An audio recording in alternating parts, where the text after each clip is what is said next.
Assalamu alaikum and good evening. Welcome to our webinar. Today we will be going through advancing the competence of accreditation surveyors, reflections and lessons from the NIHS accreditation experience. The webinar aims to provide opportunity for learning and exchanges on accreditations and accreditation surveillance in context of residency education.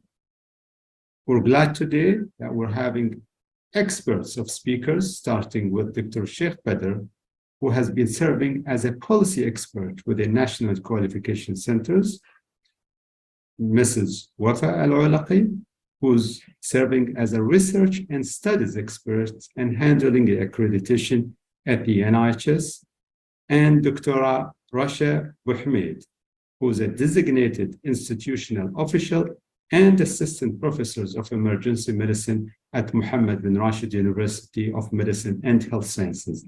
She's NIHS surveyors and certified CEA reviewers. So welcome to our speakers.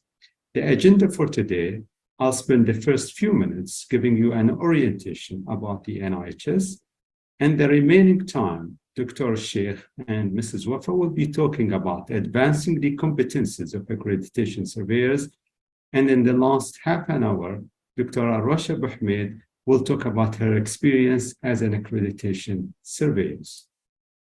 So to start with, the NIHS was established by a cabinet decree to spearhead, regulate, and organize professional developments for the health workforce with a particular emphasis on specialty training. Our vision is to develop a highly qualified health workforce able to support the health system and promote health and well-being. Our mission is to set and maintain high professional standards towards strengthening the health workforce capacity and promoting health. Our objectives is building up and strengthening the institutional governance, the specialty programs, the accreditation, and the assessment systems. Our main roles is setting the standards for institution and specialty program accreditation, accredit the training sites, including the hospitals and medical centers, conduct specialized professional examination with international standards, and issue certificates for higher health specialty, the board and fellowship examination. So I'll be going through the dimensions of our strategy, starting with the governance, the specialty programs, accreditations, and assessments. So when it comes to governance framework, we have a board of directors chaired by His Excellency Minister of Education and memberships of high-profile board of directors from Health Educational Authority. We have executive committee, advisory committee, Central Assessment Committee, Central Accreditation Committee, Council of Scientific Affairs, Specialized Scientific Committee, and Nursing and Midwifery Advisory Committee. And the reason I'm showing you this structure is to focus on the Central Accreditation Committee, which consists of members from all health authorities and stakeholders, and they're the one who establish the accreditation procedures and provide recommendation related to accreditation. So when it comes to specialty programs, we started in 2018 with our specialty committees to build up our standards based on informed best practices internationally.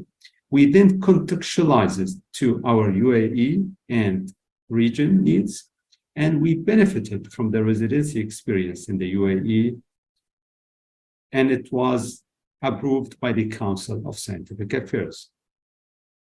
We started with building up our institutional standards.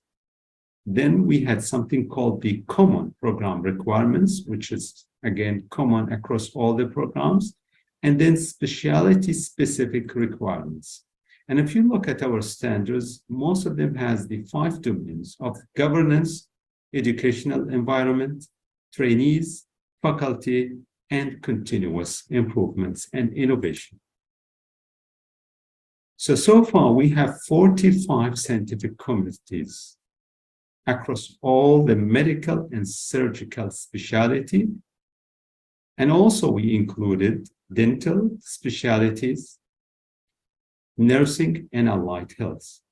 So far, as of June of 2013, we have accredited 12 institutions, as you see here, and 23 accredited programs. We also started with the internship accreditations, where we accredited Dubai Health Authority, which oversee the educational programs in the private hospitals in Dubai. So why do we need accreditation? Because it assures quality and relevance to practice. It facilitates improvements, it stimulates change, it enhances transparency and ensure accountability, and contribute to improving health outcomes. So the accreditation process starts by visiting our website, going through the e-services, fill in the applications, upload all the documents submitted. It will then be reviewed by our team. And once all the documents are completed, we will then select accredited surveyors who will conduct the site visits, prepare and submit the technical report to the Central Accreditation Committee.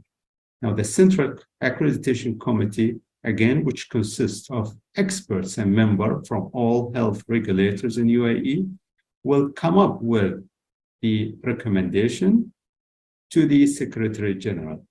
The recommendation could be to grant institutional program accreditations.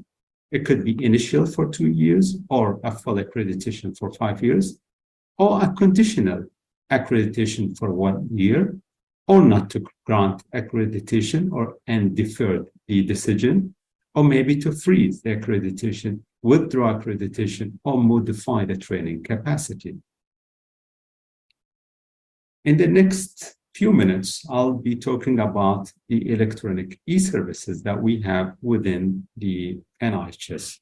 So I will share with you the NIHS website, and I hope you can see it by now. Here again. Okay.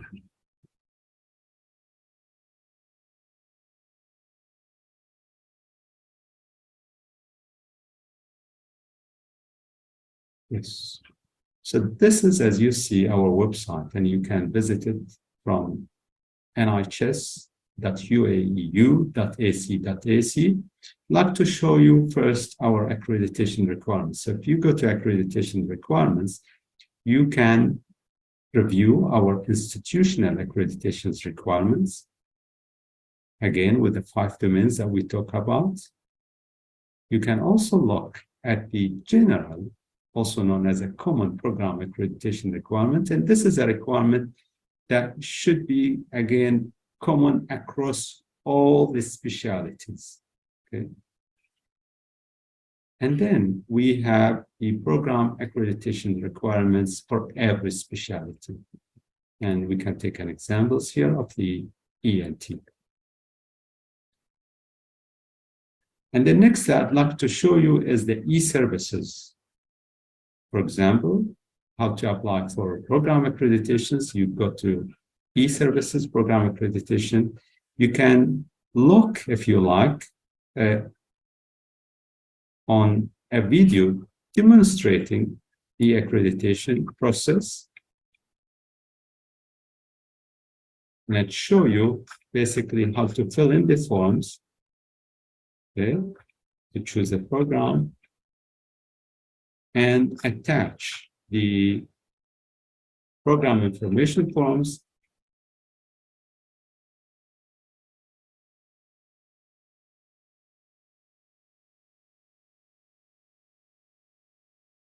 Okay.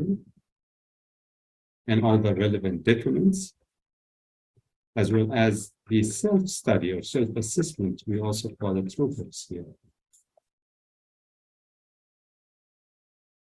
Another service that I'd like to show you, and you may be of interest to you, is to register as a surveyors with the NIHS. And again, you go to e-services, surveyor's registration, click on Start Services, and fill in the application. Okay, let me go back to the slides.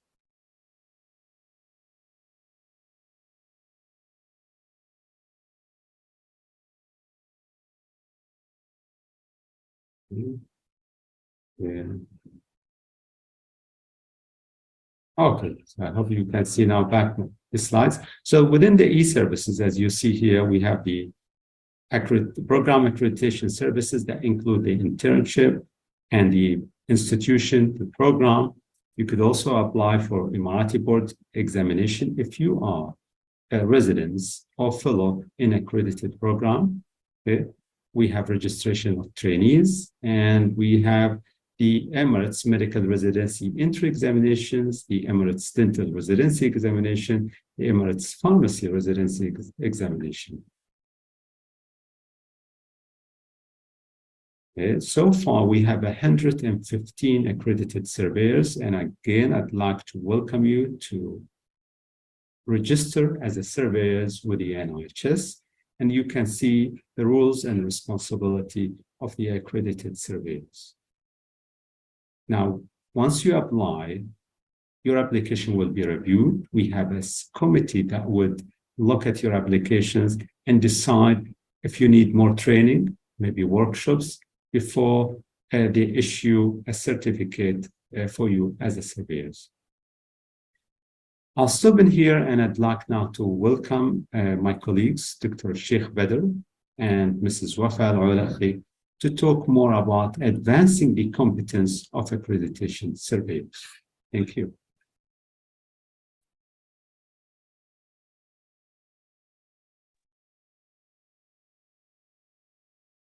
Thank you, Dr. Muhammad. Wafa will yes, presenting, and then I will take over. Yeah.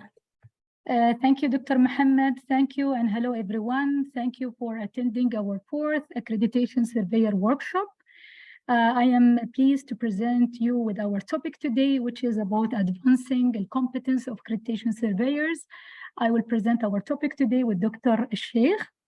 We will start our presentation today by discussing the NIHS strategies aimed at enhancing accreditation surveyor skills. There is no doubt that accreditation surveyors play a major and a vital role in assessing institutions and specialty programs. This is to ensure their compliance with accreditation standards and to ensure the quality of the specialty program delivered in accredited institutions.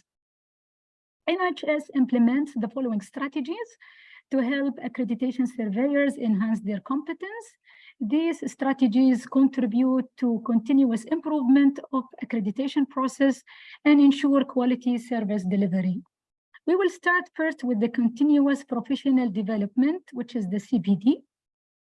NIHS is working on developing CPD training programs, which include organizing conferences, seminars, workshops, and webinars, similar to the one that we're having today, related to accreditation standards, surveying methodologies, and industry trends. NIHS also encourages surveyors to engage in CPD's activities to help them stay updated with the latest practices and to enhance their knowledge base. The second strategies that we have in the NIHS is the training programs.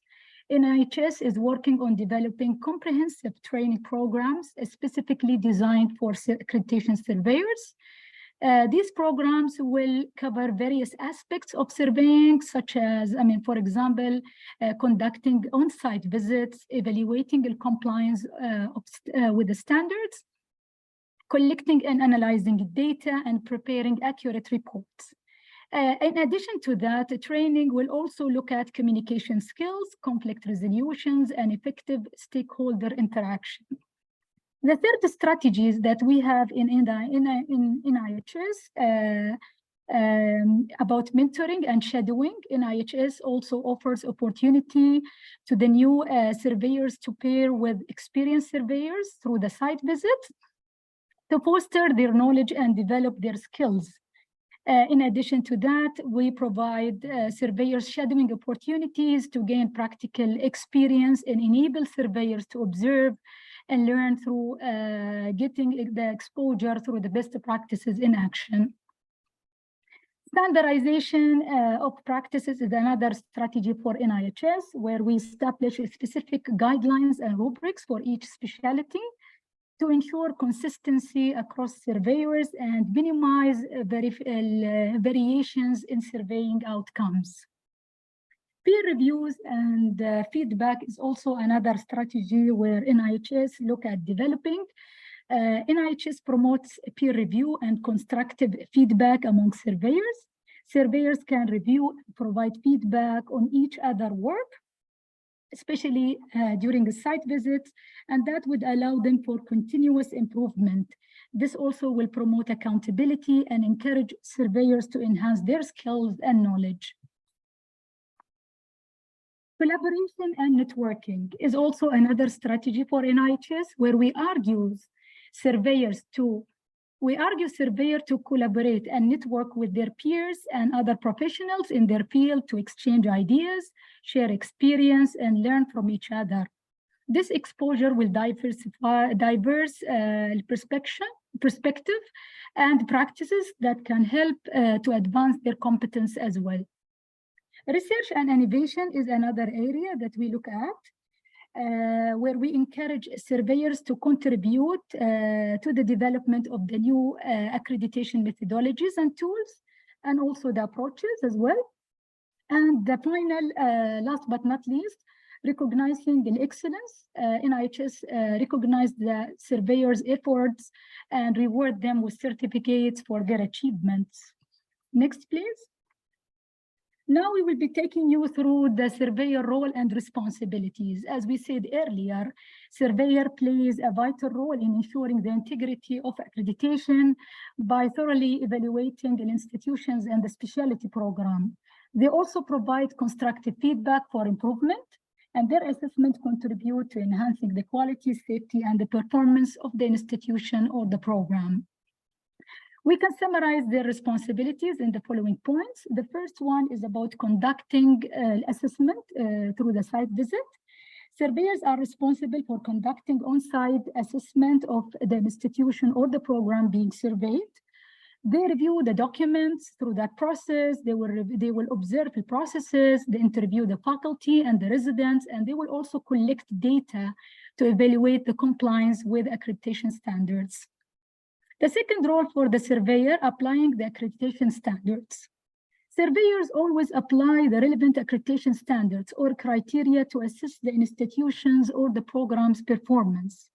They compare the institution's practices, policies, and outcomes against these standards to determine compliance and identify area of improvements. Gathering information is another role for the surveyor. During the site visit, we expect surveyor to gather information through various methods, such as interviews, observations, document review, and data analysis. Verifying the compliance. At the end of any site visit, we expect the surveyor to verify the compliance by reviewing the evidence, such as the policies, procedures, and documentations. They will also conduct interviews with the DIO, the program directors, faculty, and the residents at different levels to validate the information provided and assess the institutions or the program commitment to meeting the accreditation requirements. Surveyors also have another role in continual learning and improvement. The surveyors strive for continual learning improvement in their role. They stay up to date with the latest accreditation standards and industry best practices. They participate in training programs, engage in peer discussion, seek feedback to enhance their surveying skills and knowledge. Another big role and major role for the surveyors is to identify the deficiencies and the opportunities. Through the site visit, we expect surveyors to identify deficiencies, gaps, or any areas where institution or program does not meet the criteria of the accreditation. They provide specific feedback and recommendations for improvement. which aims to help the institution and the program to address these issues effectively. And surveyors may also identify and share best practices or opportunities for innovation and enhancement. Reviewing the documentations and the reporting is also another role for the surveyor. Big part of their role will be to document their findings at the end of each site visit. They will also document their observation, and they will put the recommendations in a comprehensive report. This report usually served as a formal record of a survey result and will be submitted to NIHS for their review. The report usually include the level of compliance, the status of the level of compliance with the standards, the strengths have been identified during site visit, the challenges that could face the program or the institution, the citations that may address major concerns occur in the institution performance or the program, as well as the areas for improvement. Collaboration and communication is very important, and it's a key for ensuring a smooth and productive site visit. Surveyors collaborate and communicate with the DIO, where they will be communicating with the program directors, faculty, and residents, as well as they will communicate with other survey team members. They need to be engaged in open and respectful dialogue. They need to address the questions and the concerns and also provide clarifications as needed. Professional conduct is also another important dimension through that journey. Survey uphold professional standards of conduct and integrity throughout the accreditation site visit. They demonstrate a fairness and objectivity in their assessment, and they adhere to the established code and ethics and maintain confidentiality of sensitive information. Now we're going to move and take you through a journey of how to do the site visit. Usually accreditation site visit require careful planning, effective communication, and thorough assessment. And here we would like to share with you our three main steps or three main stages for conducting a site visit. Stage number one, we call it the pre-visit preparation. We always encourage in the pre-visit preparation our surveyors to review the NIHS accreditation standards and requirements. They also, we encourage them to attend the NIHS prep meeting. This prep meeting, we take them through the documents that have been submitted. We'll go through all the logistical preparation for the site visit, as well as the schedule for that visit. Reviewing the documents is really an important step, because this is really going to support the surveyors to gain enough knowledge ahead of the site visit, which then will enable them to identify any areas that require clarification or further explanation during the site visit. They will also, before the site visit, they also have a chance to ask for any additional documentations prior to the visit, if required, to save their time later during the site visit and to give them more information that could support them verifying the compliance with the standards. And it's always important to familiarize yourself as a surveyor about the site visit schedule and the logistical information, and that include knowing more about the location of the training of the site visit, as well as the point of contacts. Second, we will take you through the preparation or the stages for and the preparation of the on-site visit. It is important for the surveyor to come on time and to arrive to that site visit on time. And we usually arrange our site visit between 9 to 3:30. And we will be taking you, inshallah, in the next slides through the schedule of that day.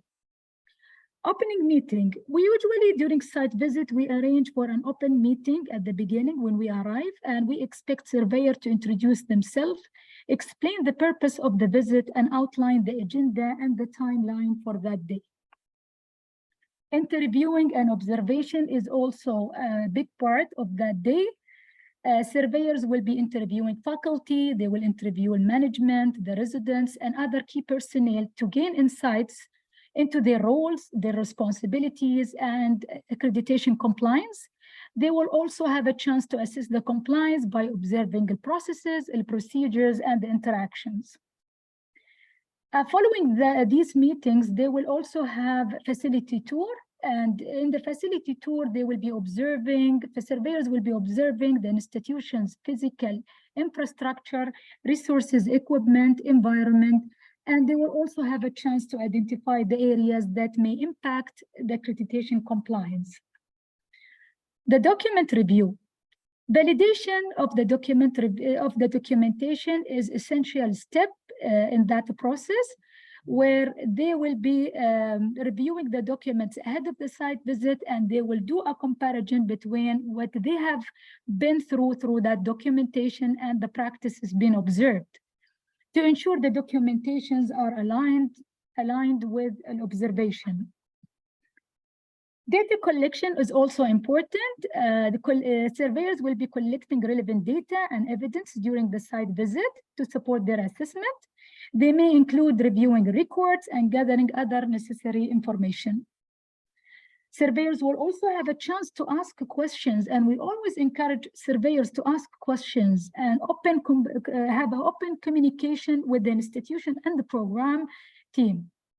They can ask questions to verify certain points, they can seek additional information, and they can address any concerns or discrepancies identified during the visit.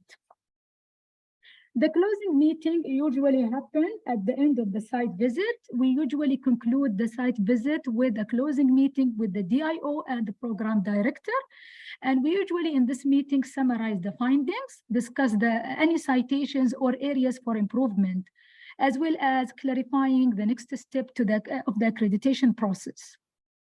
Now I'll be taking you through the third stage of the accreditation site visit planning, which is the post-visit evaluation and reporting.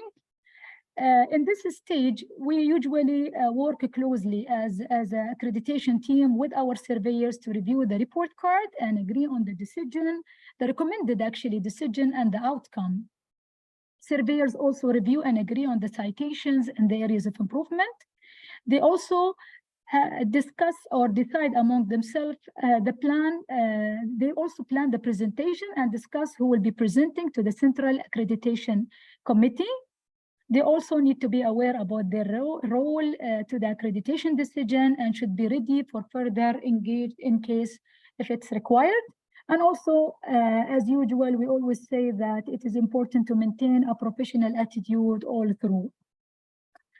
Now I'm going to take you through the program. This is a sample of the program accreditation agenda. As I said earlier, the program usually starts from 9 and finish at 3:30. The first meeting we have with the program director, and here you will have a chance to see a presentation from the program director. Usually the program director provide overview and comprehensive presentation about the program, about the submission, about the available resources, about the structure, the goal and the objectives of the program. And here you can have a chance to ask the program director questions that help you to verify and verify the compliance with the standards. Following that, there will be 75 minutes meeting, document review. And in the document review, we usually go through the rubrics with the surveyors, and they have also a chance to look at the documents one more time and also ask for any additional documents that may require to support their assessment. Following that, there will be another 45 minutes meeting with the residents and the fellows, representatives from all levels. Following that, another meeting with the faculty, and we're also expecting a minimum of 5 faculty, mainly core faculty usually join this meeting. And again, this is a chance for surveyors to ask them questions that help them to verify the standards. After the faculty meeting, there will be 15 minutes meeting with the head of the department. And following that meeting, there will be a break for 45 minutes. Then we're going to start a facility tour after the break. And usually surveyors request to see on-call rooms, lounge, training classrooms, OPD wards, and simulation lab. And surveyors also have, they can also request to see any additional facilities or available resources that can help them to verify the standards. Once we finish the facility tour, we then have 15 minutes meeting with the DIO, and after the meeting with the DIO, we have a closed meeting. It will be only the surveyors within NIHS accreditation team, where we go together through the rubrics and agree on the strengths, the challenges, citations, area for improvements, and the areas for improvement, as well as the recommended decision. We do understand that surveyors, all of them are coming from, they have a busy schedule in their daily work. So we usually try our best to complete the report at the end of the day, to give them a time to review it later and then submit the final report. So we're going to be helping as an accreditation team, the surveyor, to complete this report. And the last meeting, it's a debriefing meeting where we have, where we sit with the program director, if it's a program accreditation application, or with the DIO, if it's institutional accreditation, and sometimes we sit with both of them. It depends on their availability. And in the debriefing meeting, you can have the opportunity as a surveyor to share the findings of that day, and also you can share the strengths, the challenges, citations, and area for improvement. And if you have any further clarification or any questions or any information you want to get, this is a final chance before we complete the site visit.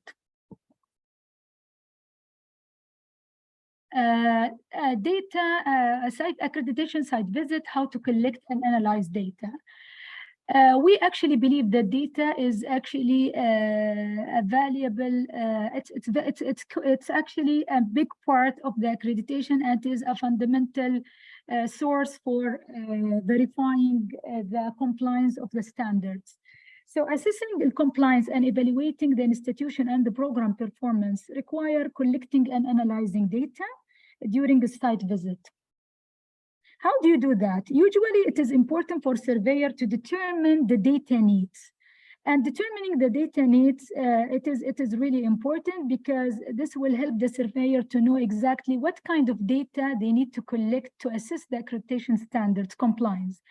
Data can be quantitative data like numbers or statistics. I mean, for example, you can ask about the number of on-calls that's happening, or maybe the case log as well, the procedures residents are doing during the training.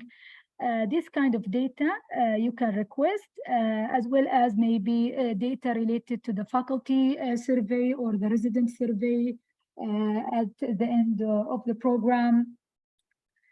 And another type of data will be the qualitative data, which may be descriptions or observations, and these can be found in either in the policies or the procedures that will be shared, or even through the observation during the meetings and the discussion that you will have with the faculty and the residents. So also it's important that surveyors should bear in mind that they need to follow the standard requirement for collecting the data. So they don't need to collect any type of data. So it's very important that they connect this data to the standards which aim to help them to verify these standards. The second stage will be to review the documentation. So reviewing the documentation and programs is important, because this may include, and that process may include the policies, reviewing the policies, the procedures, the record, and the reports. And that would help them to identify any gaps that may occur in these documents, and they can put a note for the areas that require further investigation. Another source for the data will be the on-site observation. As we said, through observing the processes and practices and interaction during a site visit, and also maintaining the compliance with the requirement. They need to record any observation that indicates compliance or non-compliance, not only compliance, but also non-compliance. During the interviews, this will be another source for the information. When they meet the program director, the faculty, and the trainees, they can ask specific questions regarding the accreditation standards. They can ask open-ended questions and also encourage them to respond and to provide detailed responses. After gathering all this data, it is important that they verify data for accuracy and consistency, verifying the information that's been obtained through the interviews and the observation and the documentation, identify the discrepancies, and also any areas that require further investigation. Data analysis is also important to evaluate the compliance, and you need to use the appropriate techniques to analyze your data, and the interpretation and the findings, assess the compliance with the accreditation standards, determine the strengths, determine the challenges, the citations, and the area for improvement. And also it's important to provide clear explanation and evidence for your findings. Reporting and documentation. It is important for surveyors to document their findings. They can put it in their notebook, or they can even record it in their computer. They need to provide all of these findings in a comprehensive report that clearly communicate the assessment results, compliance level, and recommendation. The report should be well-structured, concise, and easy to understand. For the interviews on the site here, we would like to share with you a few examples for the type of questions you can ask for the program director during the interviews, and the faculty as well as the resident. When you meet with the program director, you can ask two types of questions. You can ask general questions, and you can ask questions related to the training program committees. Some examples of the general question will be to ask a program director about the strengths of the program, the challenges he or she is facing in the program, how the program have responded to previous weaknesses or maybe citations. You can ask questions to verify the adequate admin and the time support. You can ask questions that help you to identify the relationship with the head of the department and the other divisions. And it is important that you assess the process, not the people. And when it comes to the training program committees, you can ask questions related to the role of the resident and the fellows, clarification from the CCC and the PEC meeting, document review, how the program is running, are the training program resources adequate, how is the academic program structured and delivered, and how is the communication with the GMIC, how is the communication with the DIO, and how is the support from the DIO and the institution, as well as how is the communication with the NIHS. Can we move to the second page, please? Yeah. These are the type of questions they can ask when you meet the head of the department. You can ask questions that help you to that head of the department can describe the overview of the program, which include the strengths and challenges, describe the involvement with the PD and the training providers, maybe questions related to the adequate support for the PD. Are the resources adequate for the programs and the department? How the faculty are assessed and rewarded, feedback provided, and poor performance handled. Interviews on the site. This is for the meeting with the residents and the fellows. It is important that you emphasize that comments are always remain confidential and anonymous. Compliance, test the compliance with the standards, look for the balance between the strength and the area for improvement, relationship with the PD and the head of the department, training programs, goals and objectives. Do they have it as a resident and fellows? Do they meet these goals and objectives? You can ask questions related to the educational, clinical, and procedural skills, graduating professional responsibility, supervision of training according to the training level, the ratio of the service to against the training, the protected academic time, training programs, academic days, how much they are involved in these academic days, And you can also ask questions about the assessments of the clinical and the procedural skills. Finally, I'd like to share with you the type of questions that can be discussed with the faculty. Again, with the faculty, you can also explore the strength and the challenges on the training program. Do they receive and implement the goals and the objectives for each component of the training? You can ask about the protected time of the training, communication with the department head and PD, the assessment of the resident and the fellows and faculty either received or provided, their involvement in the academic day. Do they feel valued? Do they have opportunities for faculty developmental and scholarly and safe training environment? Now, I just want to hand it over to Dr. Sheikh to continue the presentation, and thank you so much for attending the workshop. Thank you so much, Wafa. I think a major point coming from Wafa's presentation is that the guidance and the type of questions you need to ask as a surveyor are all emanating from our accreditation standards and requirements. So the point is there are not a sort of open questions or some questions that you need to invent. They are all linked to the standards. And that's why, as Wafa indicated, as a surveyor, you need to be fully informed and acquainted with the NIHS accreditation requirements, which are available on our website, and we usually communicate them to our surveyors. So what I'm going to focus on in the rest of this presentation is actually on some of the challenges and areas for improvement based on our experience in conducting survey visits and also as NIHS team accompanying surveyors or also observing. So we have gathered some areas that we would like to together discuss in the spirit of improvement.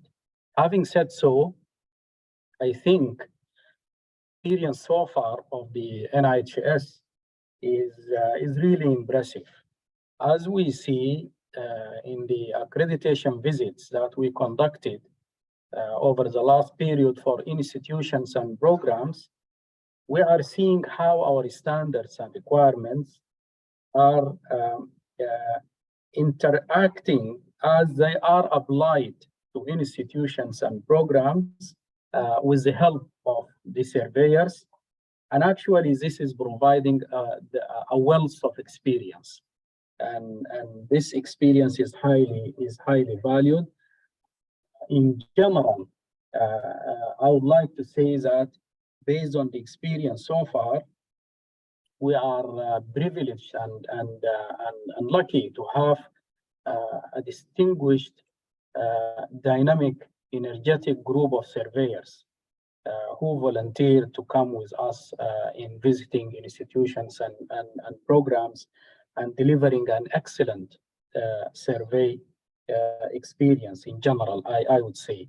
And I think that actually is leading to classifying, I would even compare regionally, internationally.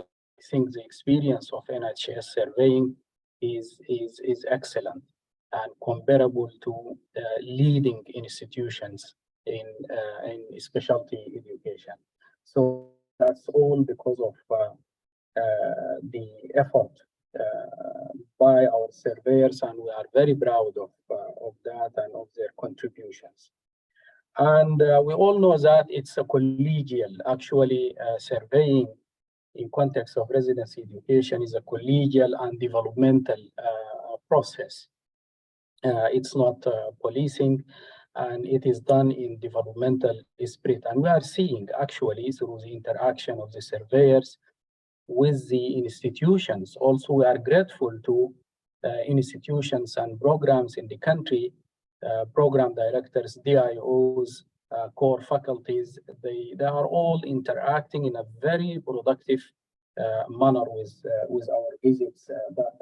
That's why we are having this distinguished experience. However, there are some, and that's always expected, there are some areas that would need further improvement. I would like just to go over those areas with you with some reflections. So WAFA has pointed out the importance of being punctual and being on time. And to be honest, I think all or the majority, the vast majority of our surveyors were actually punctual, arriving on time. And the importance of this is to really use the time of the survey, which is only for 1 day, to use it in an effective manner and an efficient way also, and that's always happening. So this is a positive area. Also, we would like to remind all our surveyors to ensure a collegial atmosphere. The survey process, despite being a formal process and leading to a decision, a critical decision, in fact, about the fate of the institution and the program. However, it is essentially a collegial and a peer review exercise. That's why we need to keep it in a positive atmosphere always. And I think we are doing well in this dimension as well. Also, showing supportive and developmental approach to institutions and programs. We found that to be really useful in establishing trust and creating a healthy relationship between us as NIHS and as surveyors on one hand, and the programs and institutions on the other hand. One important point that we repeatedly remind our surveyors of is actually being critical and paying attention to triangulation. So the surveying experience is a quality assurance experience. And for it to be productive, we need the surveyor actually to be critical in reviewing, critical in asking questions, critical in discussing, and paying attention to triangulation. Triangulation is a very useful tool in accreditation, where you can pull together the evidence from different sources and trying to triangulate with different interviews and events during the day to try to reach a conclusion in different points. So this is an important skill that we are keen to support our surveyors to develop. And also, we urge our surveyors to also always look out for updates. I mean, sometimes programs have agreements with other institutions like the PLAs and the like, and these actually sometimes you need as a surveyor to be alert, asking critical questions about the updates of these agreements and the updates in the program itself. And those are significant aspects. Also, we need our surveyors to mind the program sustainability. And this is actually very important. Sometimes you find the program which is doing well, but then you notice that this program is seemingly dependent on a very vibrant and dynamic program director who is running the show and who is shouldering, the program in a very clear way. And at this moment, you need to pay attention to sustainability. Is there a sort of succession planning? Is there someone else who is supporting this program director, just in case if he or she moves away? Because accreditation, you would agree with me, is not a sharp point in time. It's a continuous process, and it's a type of growth. Therefore, we need to pay attention to sustainability. Another skill we would like to develop more in our surveyors is to be in control of the visit program. Actually, the surveyors are the lead in the visit, in the site visit, and sometimes maybe institutions and programs might seemingly control the conversation or drift away with some of the issues. In these cases, we need our surveyors to be proactive and not passive at all. And in a polite manner, you should take the lead of the conversation. You should direct the conversation towards the areas that are important for accreditation. Again, we found also another aspect, we found it very useful, which is around recognizing good practice and innovations. During our visits, some programs actually or institutions show areas of innovations, and they have some bright areas that are even beyond the accreditation standards, like some innovative initiatives. And we always think that this needs to be recognized and needs to be encouraged and celebrated by to be noted by our surveyors. Next. So in relation to trying to enhancing the competence of our surveyors, we have some few areas that we suggest surveyors should avoid. I mean, some of them are very clear and well understood. But again, reminding the surveyors about these are very important, avoiding biases and preconceptions. Preconceptions about the institutions and the programs are not helpful. You visit the programs, you should be diligent to look out, to listen attentively, and to try to judge the situation based on the actual visit, rather than some of the preconceptions that might be held by some people. Also, one of the issues we would like you to avoid is a lack of preparation. And this is actually some adverse dimension when you find the surveyor who probably couldn't find time to go thoroughly over the documents and then coming unprepared to the visit.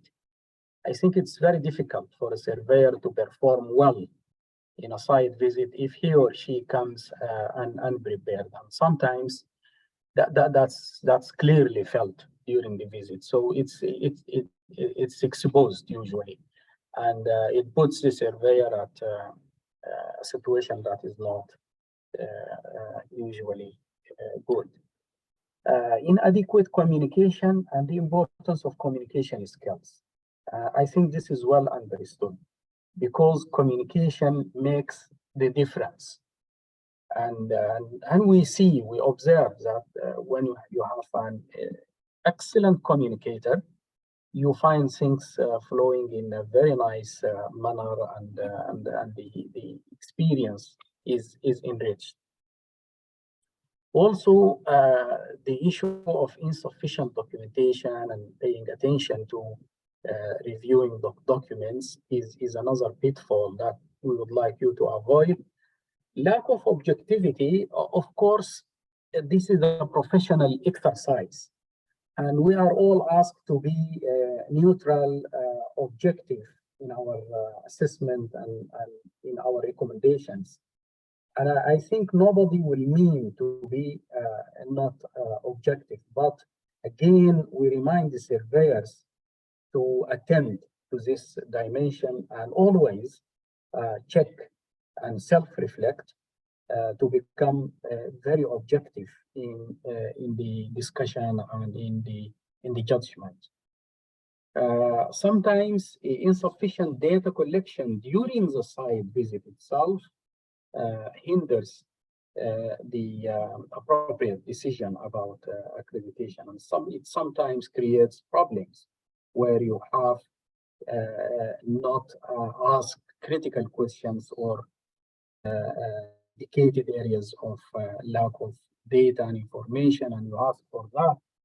So if that is missed, that usually creates problems, because when you as surveyors decide based on insufficient data, and it happened a few times, institutions and programs come back to us in the NIHS challenging the conclusions and presenting additional evidence. So it's important to be thorough in this direction. And of course, here you should also avoid personalization. And personalization is not a professional attitude at all. Luckily enough, we don't experience any occasions of personalizing things. But again, we mind our surveyors of these areas just to self-reflect and try to give away. Next. Also, try not to neglect the institution and the program in terms of engagement. Sometimes, and the accreditation site visit is a dialogue. It's an interactive dialogue. And sometimes when you do not provide enough room for the institution and the program to reflect, that might also adversely affect the accreditation experience. Also, one of the areas that we noticed is sometimes surveyors need to be attentive not to investigate areas that are not relevant to the NIHS requirements. And as professionals and as colleagues, we sometimes find ourselves tempted to get into lots of details and ask about a lot of issues. But to be honest, when these are outside the requirements of the NIHS, they will not be productive for the site visit, and then they might produce a counterproductive reaction from institutions. And we have seen some few occasions where institutions and programs reflected back and reflected to us on the occasions where they were asked questions and detailed areas that are not related to the standards and requirements. So it's very important for the surveyor to be attentive to this dimension. Again, another area is we have, as you know, two types of accreditation: institutional accreditation and program level accreditation. And it is important for the surveyor not to mix between the two. For instance, when we visit institutions, to accredit them as institutions, we do not need to get into some detailed questions that pertain to programs, because program accreditation is a next step. So sometimes, again, this is upsetting to institutions, and actually is a non-compliance with our standards from the part of the surveyor if they get to ask program level questions when they are assessing institutions. So it's very important to differentiate. And then again, the issue of follow-up and reporting is an important dimension. That's in the post-visit time, where we need to report on the findings. And also, we remind the surveyors not to rush the assessment in any way. In fact, the survey visit of the NIHS is only one day. And when you see it from an angle of thoroughness, sometimes you would say that one day might be insufficient. But based on the international practice and based on even our experience in the NIHS, we found that if we start on time and we keep to the schedule, I think the time is quite enough to do a thorough assessment based on the documentation that has already been provided by the program or the institution. So keeping to the program and trying to keep until the end of the day and not rushing the assessment is an important dimension. And we have had no problems with this. Then also another point which is really critical, do not try to communicate your accreditation decision to the institution or program. And this is because the decision or the recommendation of the surveyors is not final.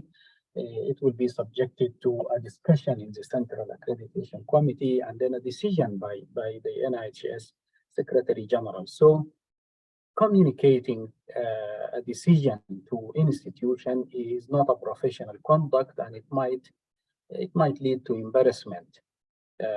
For example, if the decision changes later on due to in the Central Accreditation Committee. And actually during the exit meetings, the debriefing meeting, sometimes you as surveyors, you might be tempted, or the institution or program might drift you into this area of knowing, so what? The day is finished, and so what? How did you judge us? So if institutions and programs imply that, I think the surveyors should be diligent on not to communicate their recommendation. Next.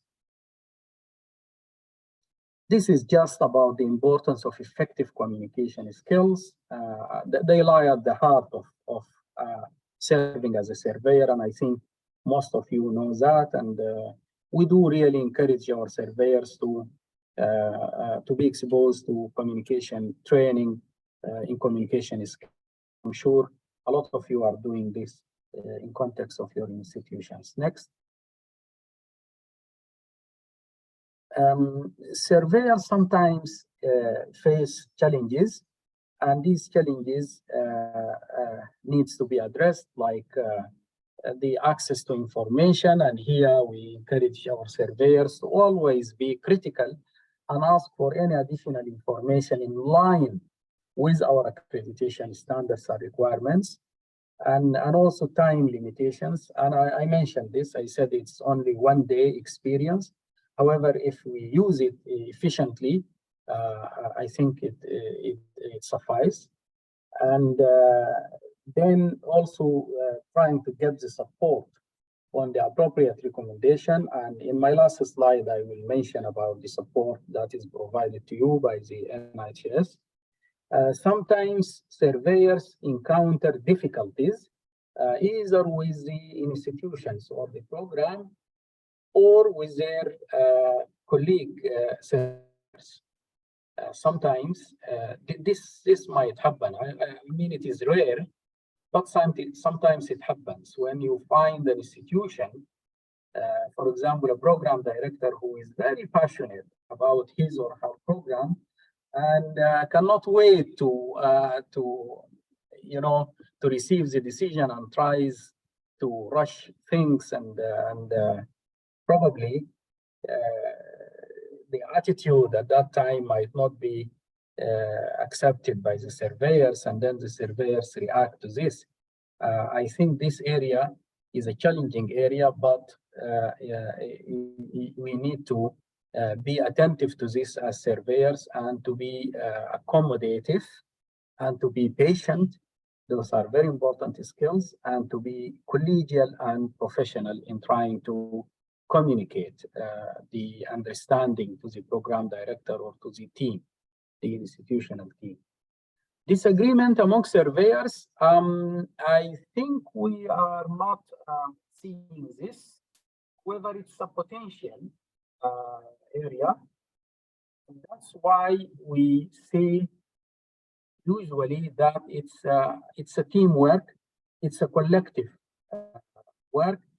Any individual surveyor should know that he or she must not in any way try to imply a decision or without thorough discussion with other surveyors' colleagues.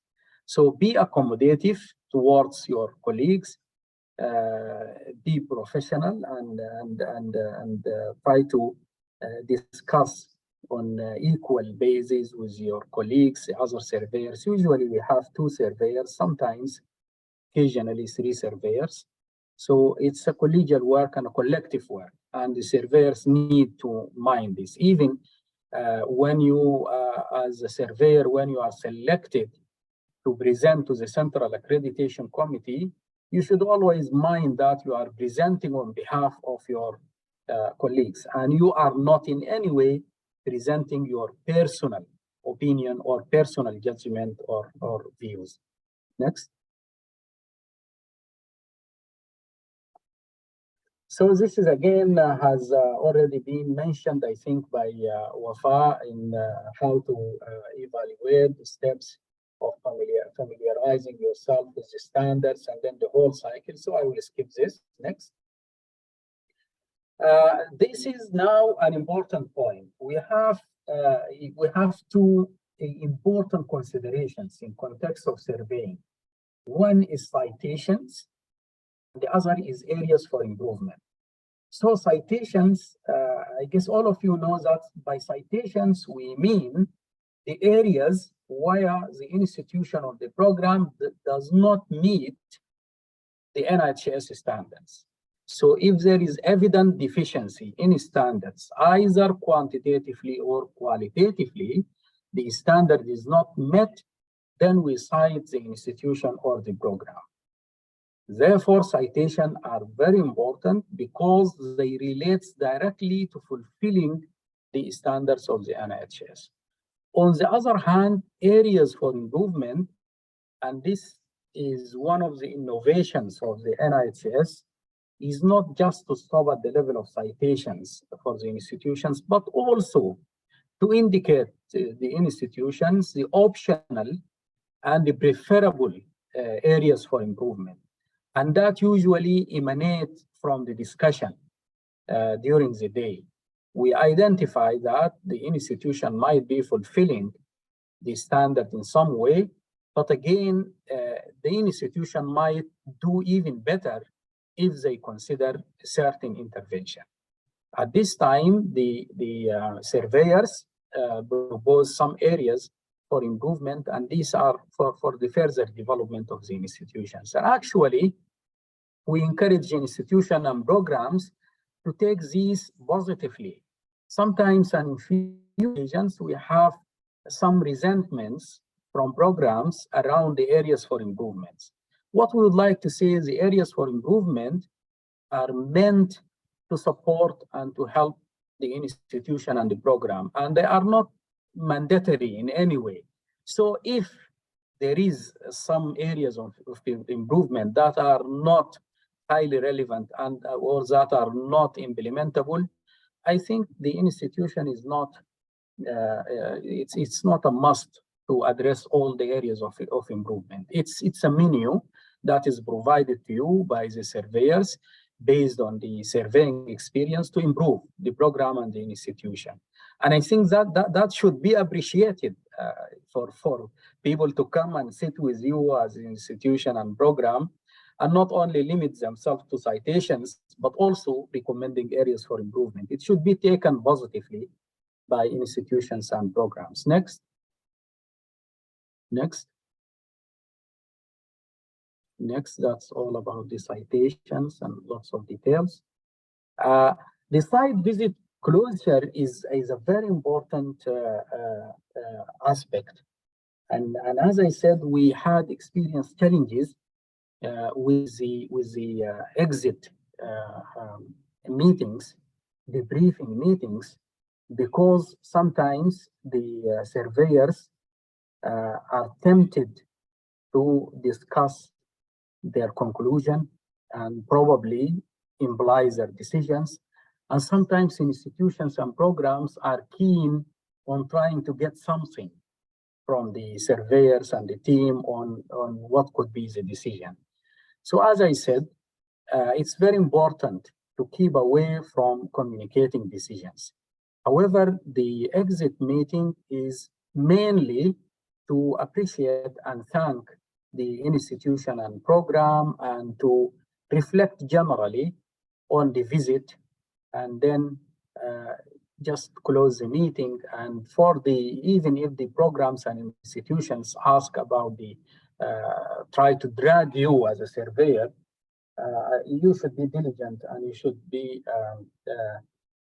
saying at that time that this is the decision is going to be communicated formally through the NIHS. Next. Next. Next. These are all covered. Next. This is actually a very important tool that is that was developed by the NIHS to support surveyors in their report. It's a concise but informative tool where you put the basic information about the institute and the program, and then the collective decision that is, or recommendation that is reached by the surveyors, whether they would like to recommend accrediting the program or not accrediting it, and then putting in the important issues relating to the training capacity, and then listing the citations, and next slide, and the areas for improvement. So it's very concise, but it supports our surveyors, and we do encourage the surveyors to reflect on this form and tool and provide us with feedback for its further development and improvement if needed. My final, last slide is the what support do you expect from as surveyors from the NIHS team? Of course, each survey visit, the surveyors are accompanied by NIHS staff, and our role is actually to guide you as surveyors on the NIHS system of accreditation, to answer your questions, to support with all stages of the site visit mentioned by Wafab, pre-site visit, during the site visit, and post site visit, and also coordination and communications and logistics. Those are all done by the NIHS together with institutions and programs. Also, during the site visit, we as representing NIHS, we respond to queries from institutions and programs, and also from residents and from faculty, to guide them on the NIHS role and functions, and to answer their questions.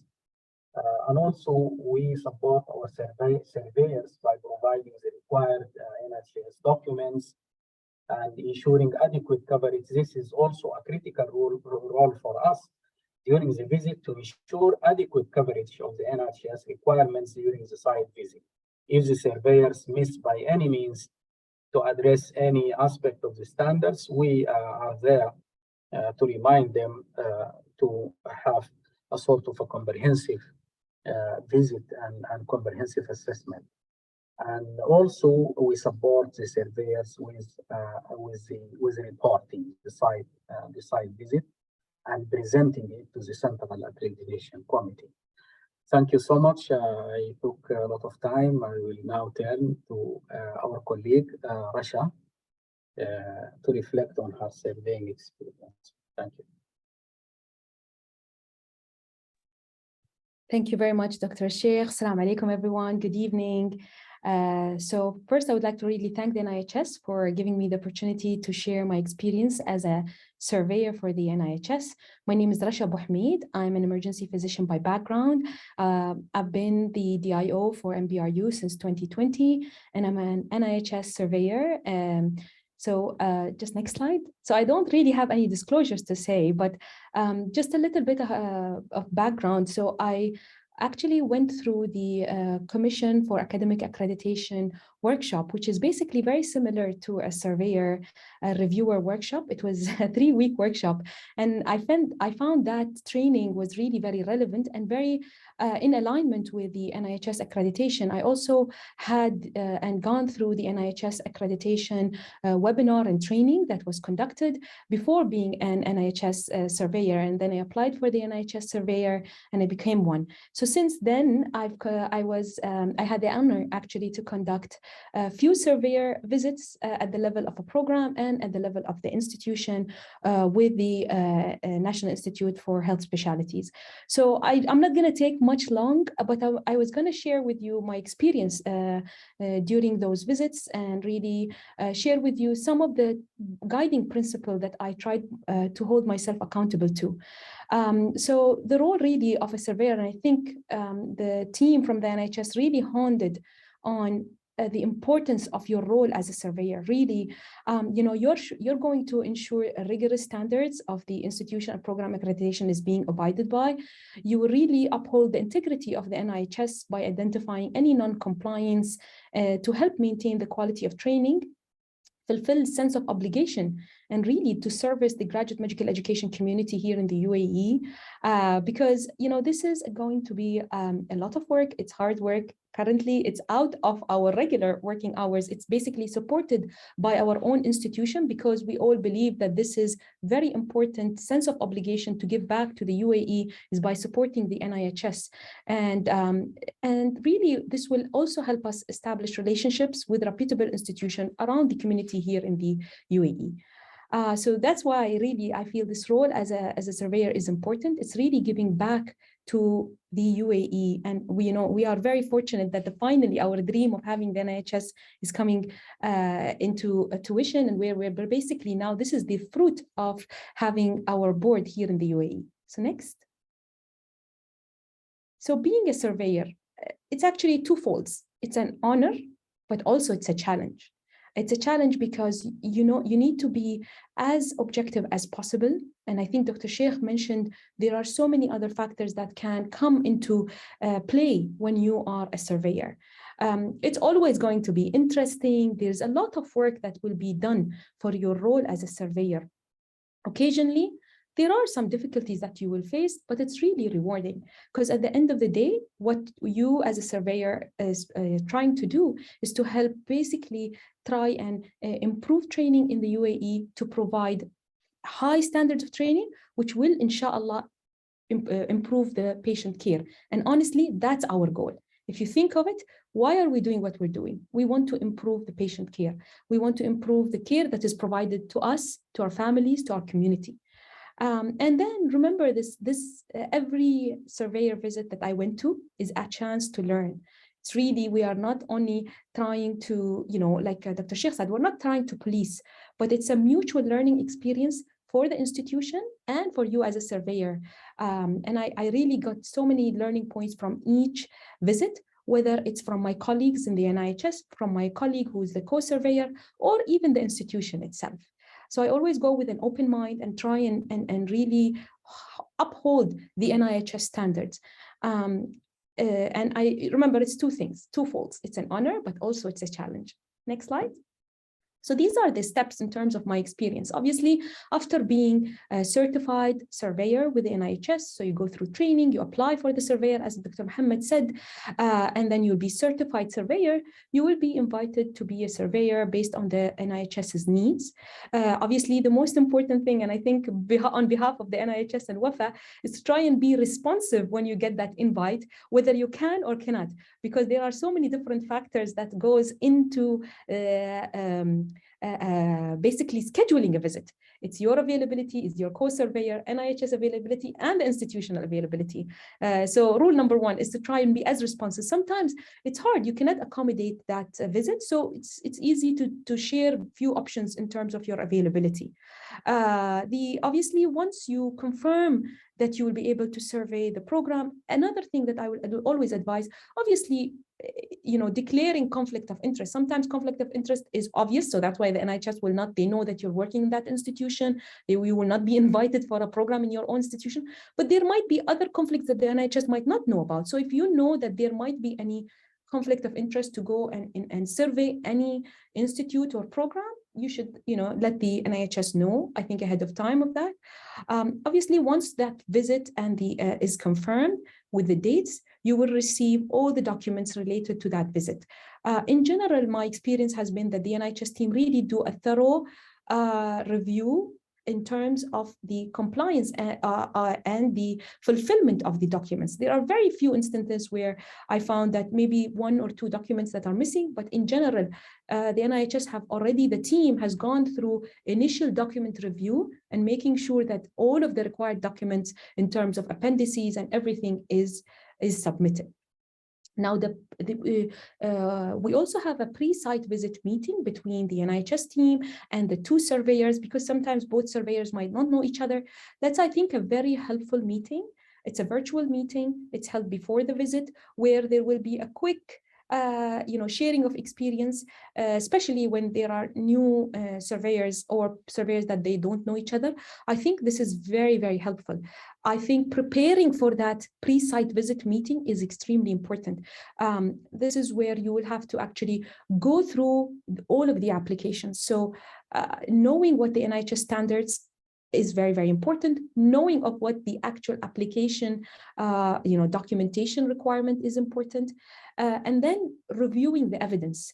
And, this is not going to be an easy, this is going to be requiring a couple of hours of your precious time, but it's very important because like Dr. Sheikh said, if you are well prepared, I think you will use and utilize your time during the visit is just to triangulate the information you actually gathered from the document. I would say doing this document review pre-site visit is actually what will take the majority of your time when you do it. If you go well prepared, the site visit will be only basically you triangulate all of the data and information you got from this document review. And if you do it, and you share your with the NIHS, if there are any missing documents, it actually helps your document review during the site visit. It will help the institution, because if you know something is missing, and you will give them chance to prepare for the visit, prepare these documents, so on the site visit it will be available to you. I think Dr. Sheikh covered rigorously the site visit, and Ms. Wafa regarding all of the interviews that you will be conducting.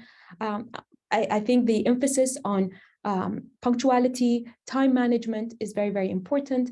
I usually always keep personally like a quick alarm just to make sure that I am on track. You guide the discussion during the interviews. Be open-minded, because you will meet so many different people on one day, so many different personalities. And like I said, I think on that day, I always remind myself that, I am actually here on behalf of the NIHS. I forget my home institution, I forget everything, because it's very important to be in that mindset. And when I remind myself, I always use the NIHS standards. I use the NIHS language. This is the institute that I am representing during this day. And it's very, very important. It's sometimes challenging because you're wearing different hats. You have various different experiences that you go into this visit with. And I try to be as objective as possible and use the NIHS language and standards during my questions. And then obviously before that, you will prepare your report. I actually prepare a draft of my report based on document review and then readjust it, because you will get additional document information and a lot of data during your site visit.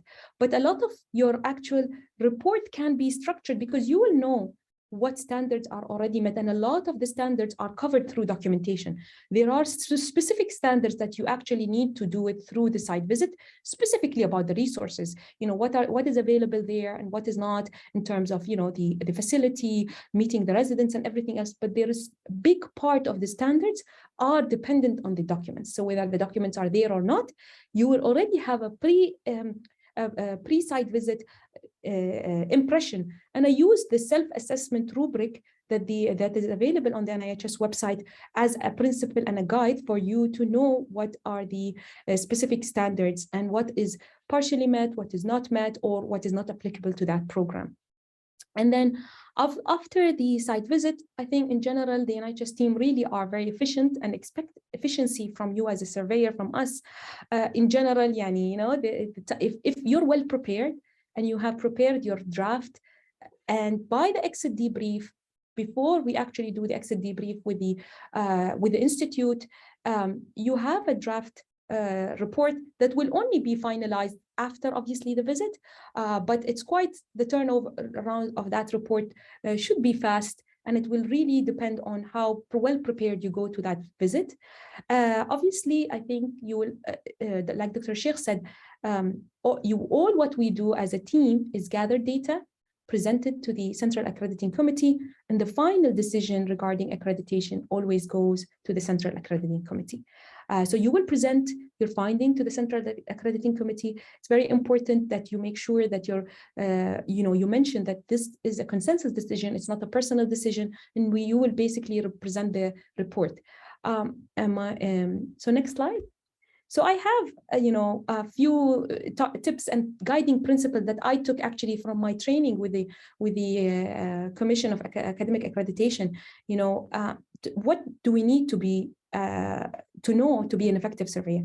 Honestly, really knowing your standards. This is really the very, very important principle.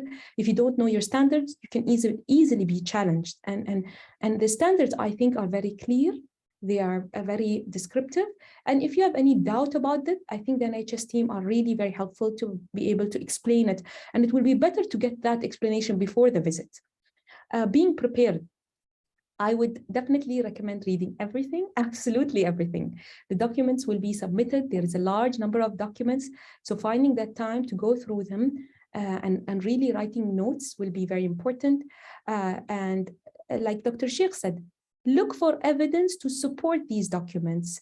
Cross-check and triangulate. Triangulating is basically you're getting the answers to the same question from various sources.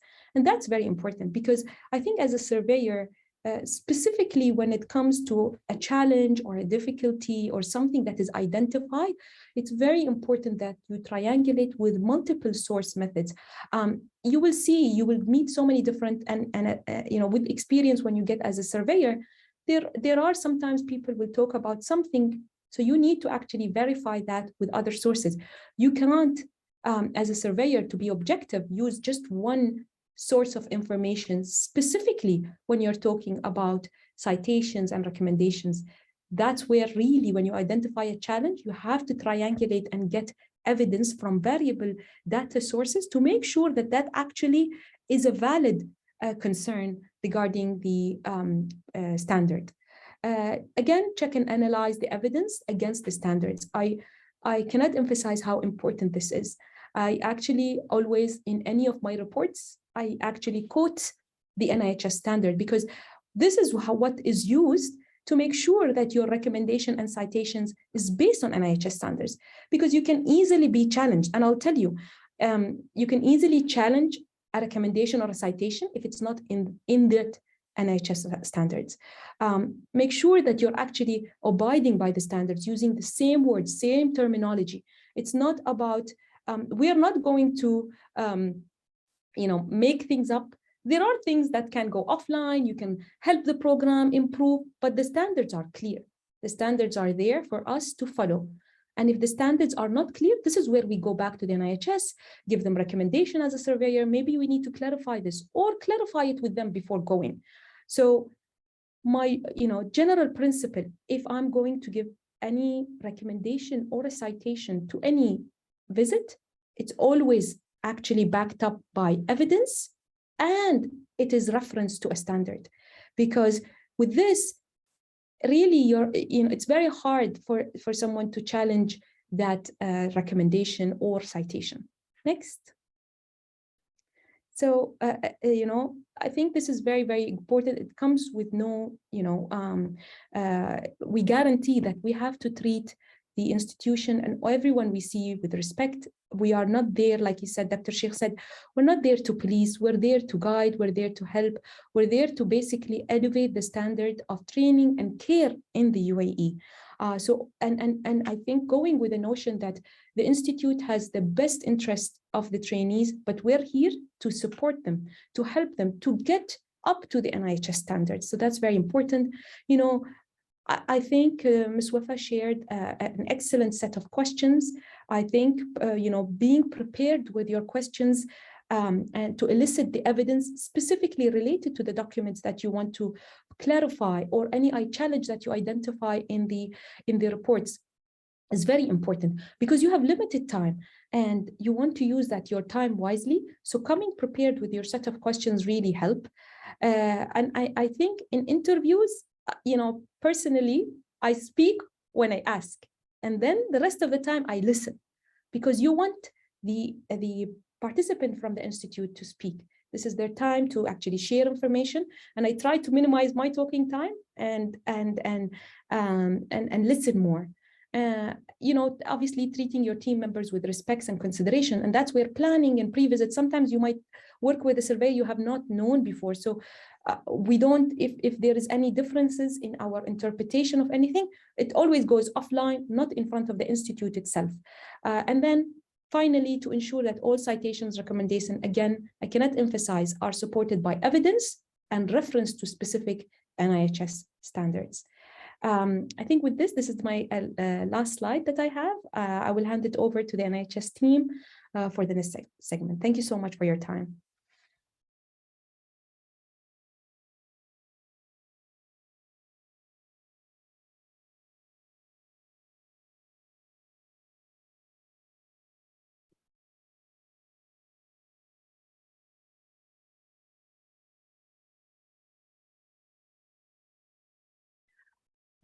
Thank you so much, Dr. Rasha, for the presentation and the insightful reflections on your experience as a surveyor with the National Institute for Health Specialties.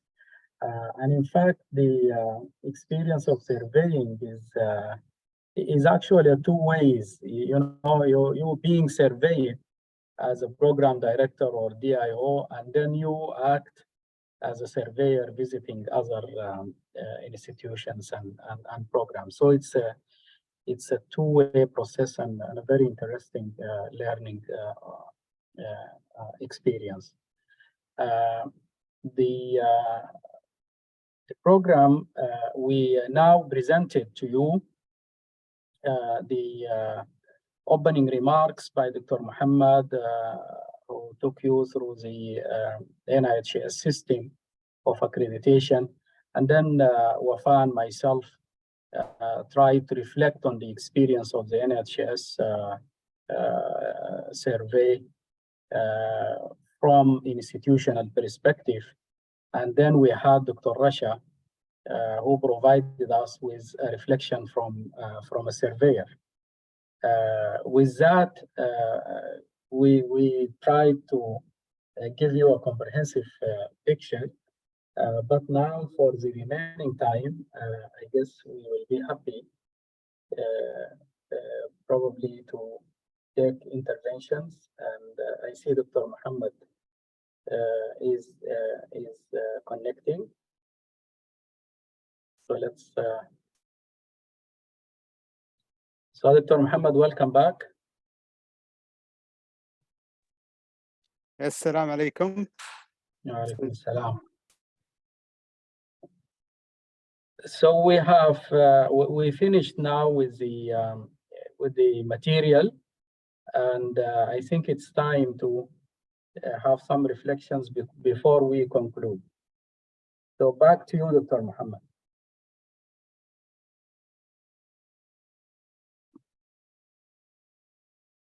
Well, first of all, I'd like to thank you all, thank all the speakers, and thank all the participants who spent the past 1.5 hours listening to us. And the accreditation, again, it's an art, clearly.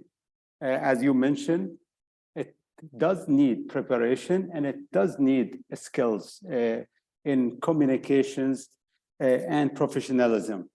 So it's time now maybe to open the floor for questions from the participants.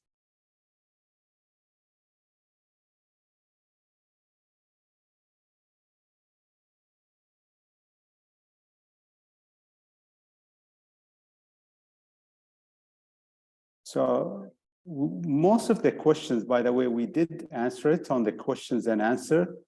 And many of them are related to the surveyors and the surveyors applications. And most of the time, the applications take few weeks. It goes through a process. And once it's ready, again, it goes through a committee that look at everyone's credential. And it should not take more than 4 weeks.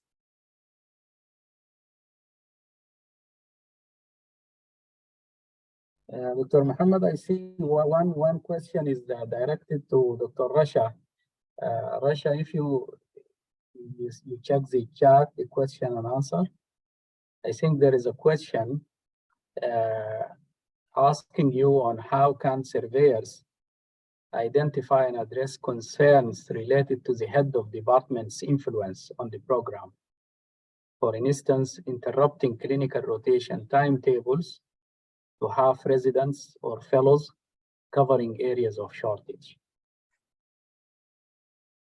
So thank you, Dr. Sheikh. Yes, I read this question. So thank you for the very much for this interesting question. And I think this is a very, very important aspect because, you know, doing residency and fellowship training is a fine balance between providing service as well as education. And this is where I tell all trainees, this is very unique. You are required to actually provide service and take care of patients, but at the same time, you have your educational experiences that are very important. And that's where NIHS standards are very important. To address this, you will probably, as a surveyor, you will need to first review what are the actual standards required for that program when you go through your site visits. And then obviously you'll have the block diagram where all the rotations are there. You have to, during your interview with the residents or the fellows, you will go and ask them specifically about, you know, how the curriculum, if there are any imbalance between providing service and their training and academic requirements. If this is a concern, this definitely needs to be raised with the program director, because we, at the end of the day at NIHS, we have to make sure that the standard curriculum, education and experience is provided. And if there is a concern regarding that the rotations are not being met because of service, unfortunately, that really is against the core NIHS requirement, and it will be a citation that you as a surveyor need to address and make sure that the program addresses it, because like I said, it's a fine balance between training and education, and it's very, very important that you triangulate that information, get the information from the trainee, program director, and then address it during the head of department. There where you will have a meeting with the head of department, and you will be able to identify the service load and how is that balanced with training and education. So I hope that answered the question, and I will have maybe Dr. Sheikh if you want to add any other remarks. Yes, Dr. Mishal, thank you for this question. And I think in addition to what Dr. Rasha said, if you notice in our program, we include a meeting with the department chair. And the purpose of that meeting actually is to see and to check the commitment of the department chair to the program in terms of allowing adequate space and environment for training and safeguarding against residents and fellows being taken away to cover areas of shortage. And actually we triangulate. We do not ask the department chair alone. We triangulate with others. But this is an important question, and to address it, in addition to what Dr. Rasha said, we include the program chair in our day program of surveying. I see another question. Maybe Wafa, if you would like to to answer this from Nasir. Yes, Yeah. Doctor, I see a question about what is the eligibility and the experience required to be a surveyor. All this information is available in our website. So if you visit our website, the one that Dr. Muhammad took us through it earlier, you will be able to find a special page for accreditation surveyor where you can look at the criteria, the eligibility criteria, and the process for applying. So you can go through the e-services to apply your application, but if you want to look at the criteria and the requirements, it's all available in our website. So please feel free to visit the website, and we can put the URL again in the chat for everyone to spend time and to visit the website, please. And how long does it take for someone to know the outcome? Yeah, I mean, usually it's not really taking much time. It's between maybe 2 to 4 weeks. It depends on the completion of that application, because sometimes we may review that application and we find some missing documents or any extra requirement. Then it's just a matter of receiving the completed application before we proceed with the interview and the recommendation. So on average, you can say 2 to 4 weeks if the whole application is ready and completed. And Ram Prasad is also asking a related question. Well, what's the past screening interview and who conducts the interview for surveyors?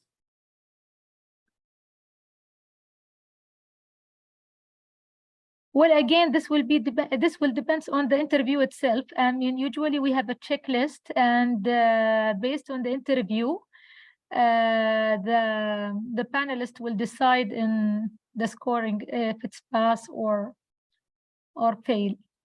But just, I mean, to manage everyone's expectation, NIHS is interested to register surveyors with medical, surgical, and allied health background. There are some few questions related to surveyors interested to apply for IT roles, and it's not within NIHS scope. So we're aiming to register surveyors to support us assessing the institutions, the health institutions, and the medical specialty programs, and the surgical, as well as the allied health. And also, maybe I'll add something here, Wafa. So we need someone with experience in admin of postgraduate medical education programs. So sometimes we found that even if someone who's not a specialist or not a consultant, and someone who's been admin as a coordinator, for example, of a residency program, they come up with very good experience in these standards. They know it by heart. They can tell you what are the expectations, and they do understand many areas of the requirements. So yes, we always look for someone who's specialist, but in many areas and many occasions, we look for people with expertise, even if they're not medically qualified. Yes, thank you, Dr. Muhammad. Wafa, again, Salman is asking, is there a mechanism where NIHS screens the applications to understand whether the applying institution meets the minimum requirements, or just we arrange site visits? So again, because you are dealing with this, I think you answer to Salman. I mean, usually when we select the surveyors, they go through screening process, because first of all, like when it comes to the institution, we're trying our best to give a chance to our surveyor, all our surveyors to you know, to try to assess the institutions and gain the experience with NIHS. But when it comes to the specialty program, we usually start by, or we give a priority for the subject matter experts in that particular specialty. but we also give a chance for the new surveyors to join and pair with the experienced surveyors, so they can gain the experience and be in action in the ground. Yeah, thank you. This is in relation to surveyors, and Salman, in relation to institutions, also responding to your question. No, we do not decide site visits as such. We thoroughly review the institution application or program application in-house first, and then if there are any deficiencies and additional information or documentation that is required, the NIHS communicates with the institution to prepare that. It's a process just like what is done in peer-reviewed medical journals. When you submit your paper, it doesn't go directly to the reviewer. It is processed in-house within the editorial board. It might be returned back to you, and then eventually when it's cleaned, it goes to reviewer. So the same is applied to institutions and programs. I mean, just to add to your point, Dr. Sheikh, as you also mentioned, I mean, NIHS have a clear process for reviewing the application. It usually starts with the accreditation department. We have to make sure ahead of the site visit and before we even approach our surveyor that the application is completed in terms of documents. We have adequate evidence that all the evidence in the rubrics for both the appendices and the rubrics are available, because we value the time of our surveyor as well, and we want them to receive from our side all the documents. And if they ask for any additional documents, we go back to the institution and request these documents ahead of the site visit to save their time and our time, and make sure that the application is completed in terms of documentations. And will be their role just to go through that documents and verify it in the site visit, as well as through their observation to come up with their final report. So we have a screening process for the application. And the beauty also of our process is we're not gonna, if we have, for example, we found application that's missing some evidence, or sometime we actually give advice to the institutions before they apply or they submit their application. If there is any area where they need some clarification from our side to manage our expectation and the surveyor's expectation when it comes to the compliance with the standards, we give them this advice before they even apply. So we always encourage that institution to receive consultation from our side regarding the type of evidence they can submit with the application. Thank you. Now, Dr. Muhammad, a question directed to you. How can the NIHS be sure that the program director will receive the protected time for his or her educational and administrative duties? And he is commenting, or she, because it's anonymous, I spent a lot of time preparing for the NIHS accreditation at home. The surveyor's report came that I have adequate time. Asking, honestly, I do regret that I didn't mention that clearly to the surveyors. So, Dr. Muhammad, your insight on this. Well, first of all, we do our best to find out if the program director is having a protected time to ensure the quality of the program and to ensure that someone is looking after the trainees. Now, all what we could do is to look at scheduling, look at timetable to ensure that, yes, they are free. They do have the protected time. And we do ask, this is why we're having interviews. We do ask the core faculty, the faculty and program director. Now, try to be honest. And I know that you're regretting now that you did not mention this, because if you don't have the protected time, this is the time where you can mention to us and we will write it down on our decision letter. And most of the time we will not, that would be, it could be a citation, but that could be for a benefit of the program. So you will be helping the program and you will be helping, again, the whole institution. I always tell the program director, you can utilize us as a check to your manager to ensure that they fulfill all these standards and get all your protected time and all your, again, it could be resources that you're looking for. We're there to support you. So if you are not getting the protected time, please tell us and be honest with us, and that should not be a problem. It could be a citation, but it could be, most of the time is for your benefit. I also look at the chat here and I see a question from Dr. Suleiman Al-Imran asking about a survey to the institution to evaluate their experience. And I'm just happy to inform you, Dr. Suleiman, that a survey has been already sent to the residents. Another survey will be sent to the faculty soon. The survey to the residents, we're asking questions about the frequency of the on-call duties, about burnout, about educational resources. And for the faculty, we will be also asking questions related again to their protected time, if they're a core faculty, and educational experience. Let me see it.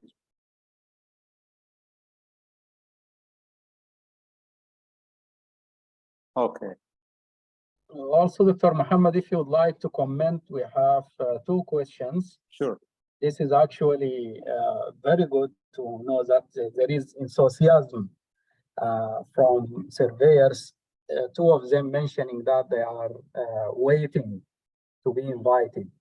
Okay, yes. So first of all, I'd like to thank you. We have 115 and the number is growing. So far, we had maybe 23 accredited programs. And if you can imagine that you need 2 surveyors for every program, so we have utilized maybe 50 to 60% of the surveyors. But I can assure you that the number is growing. And if it is your first time, we'll ask you to shadow someone with experience. Almost every one of you will have a chance. And it could be most of the time as a shadowing. And again, the number is growing up. I'm expecting that we will have double the number during the next year. Most likely 40 or 50 programs to be visited, maybe once or even once a week. We're already getting busy and we will need everyone's support and help.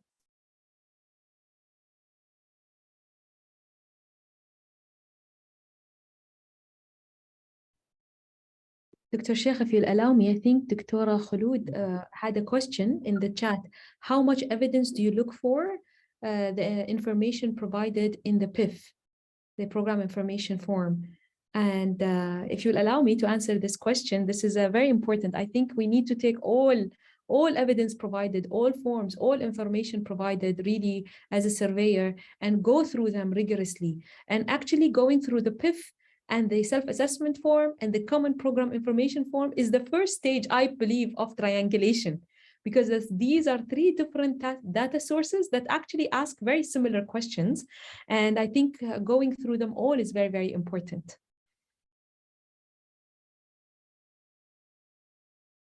Thank you, Dr. Rasha, for answering this. And also, in response to Dr. Suleiman, I see Wafa has sent a response about the NIHS survey for institutions and program to evaluate the experience of surveying.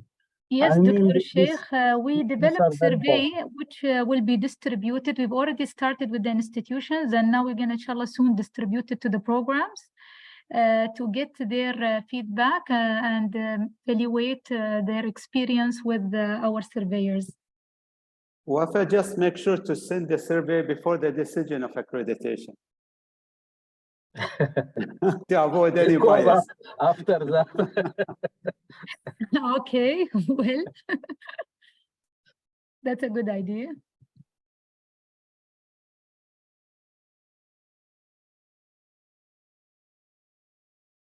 There is one new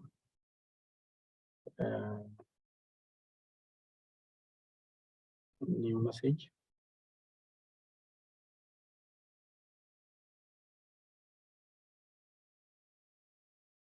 No, I don't think there is any further questions in the chat. Probably we address all of them. So, Dr. Muhammad, we are like 5 minutes away from 7 o'clock. If you would like to conclude. Well, I'd like to thank you. Thank Dr. Sheikh. Thank Dr. Rasha. Thank Mrs. Wafa. Excellent discussion with all the participants from across all UAE. We really enjoy, I'm telling you that we're learning from you. We're learning as we progressing. The way we conduct survey has changed. It is excellent experience. We're many areas that we, during every visit, the mechanism that we're doing and conducting the survey, making the decision, communicating back to the institution and the program. This is a learning experience for all the programs. And I need you to remember, we're not a policeman here. We're here to help you and support you to enhance the educational experience of your programs. And we will work with you until you get your program accredited at the highest standard. So thank you all and looking forward to working with you. Thank you. Thank you so much for being part of this workshop. And in fact, the number of participants is impressive, nearly 100 at a time. So we look forward to communicating with all of you. And thank you all for your time. Yeah, man.